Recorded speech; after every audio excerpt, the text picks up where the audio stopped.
Professor Vila, está interessando, né?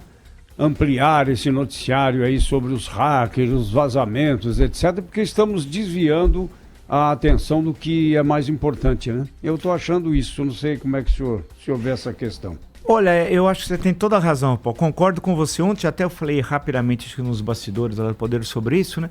Eu acho que tem de falar dos hackers, mas espera, a minha preocupação são os milhões de desempregados, né? A falta de um projeto econômico para o país, de todos, não só do governo, como das oposições, as grandes questões econômicas do país, que nós temos de resolvê-las, as questões do campo da educação, da ciência e tecnologia, são as questões estruturais de fundo, né? Temos, tudo bem, falar dos hackers, agora, não me parece que essa é a questão central. Agora, concordo com você, agora, com essa questão dos hackers, que me chama também é como que é uma bagunça o sistema de comunicação das autoridades no país.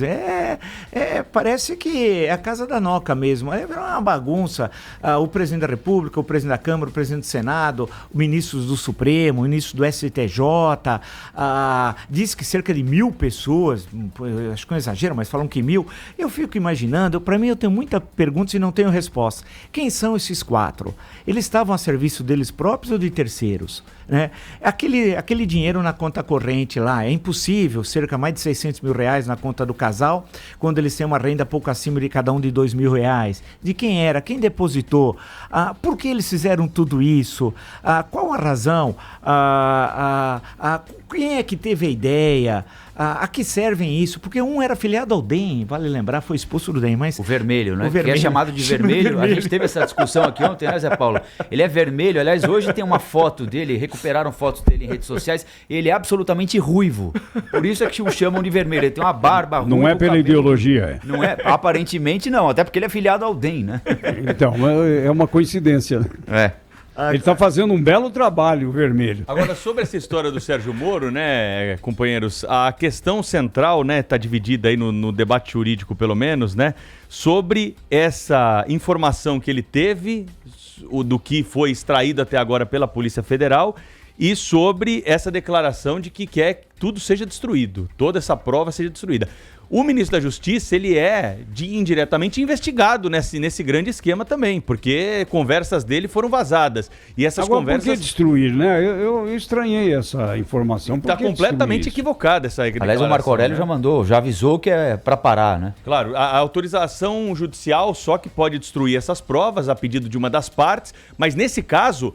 O ministro da Justiça, que até poderia dar a sua opinião por ser o chefe da Polícia Federal, ele não pode entrar nessa seara, Zé Paulo, porque ele está sendo investigado também. Aliás, ele teve acesso à lista ou não teve acesso à lista? Ele está dizendo que não, está batendo boca na internet. Mas ele sabe todas as pessoas que foram hackeadas? Então, ele está dizendo, ele complementou uma mensagem do UOL agora de manhã, ou ontem à noite, eu vi agora de manhã, dizendo ao portal que estava fazendo sensacionalismo porque ele não teve acesso à lista, embora ele tenha avisado determinadas figuras mais importantes.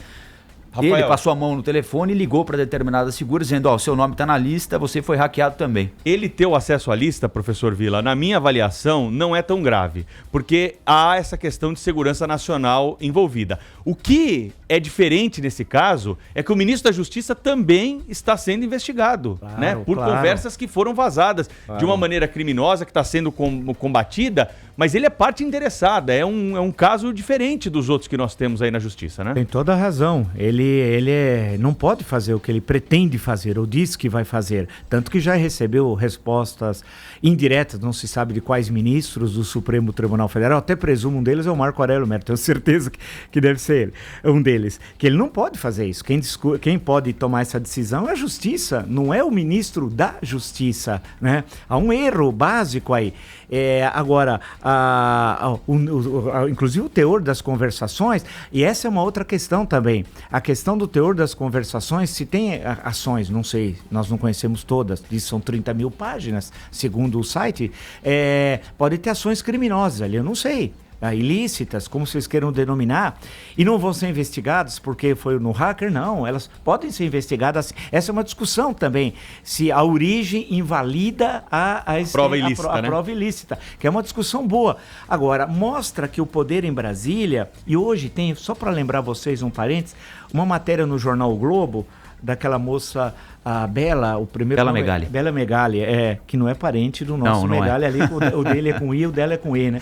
Mas o DNA deve ser o mesmo. Deve né? ser o mesmo. Ela diz o seguinte, uma coisa, desculpe me lembrar, que eles foram numa pizzaria, Moro e Guedes, em Brasília, comer pizza lá, estavam lá, e começaram a ter conversas sigilosas. Ela sentou ao lado, claro, o que nós faríamos? A mesma coisa, pegaríamos uma mesa ao lado e orelha ali e tal. E começaram a discutir assuntos de governo na pizzaria, né? Na pizzaria, inclusive discutindo a reeleição do Bolsonaro, discutindo já a reeleição do Bolsonaro, e ela só ouvindo ali, anotando tudo, até o preço do vinho, né, etc, que vinho foi escolhido, a pizza que pediram, etc. Mas napolitano, vinho de R$100, né? Isso, e que quem pagou a conta foi o Guedes e na próxima vai ser o Moro. Então Brasília funciona de uma forma que, parece República Bananeira, né? Agora, o maior orelhão de Brasília é o Cláudio Humberto, viu, que está de férias, viu, professor Vila? O que ele vai nesses restaurantes aí e fica de ouvido, e ouve mesmo, né?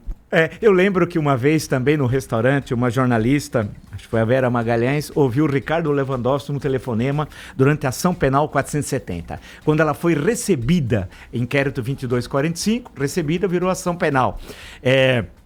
Isso, ela estava lá, isso foi em 2007, quando foi recebido, foi em 4 sessões, em agosto, e ela estava no restaurante e o Ricardo Lewandowski estava ligando uma pessoa, que ninguém sabe qual é, dizendo assim, olha, não deu para segurar sobre o Zé Dirceu, eu estava com a faca no pescoço, não deu para segurar, não teve jeito, né?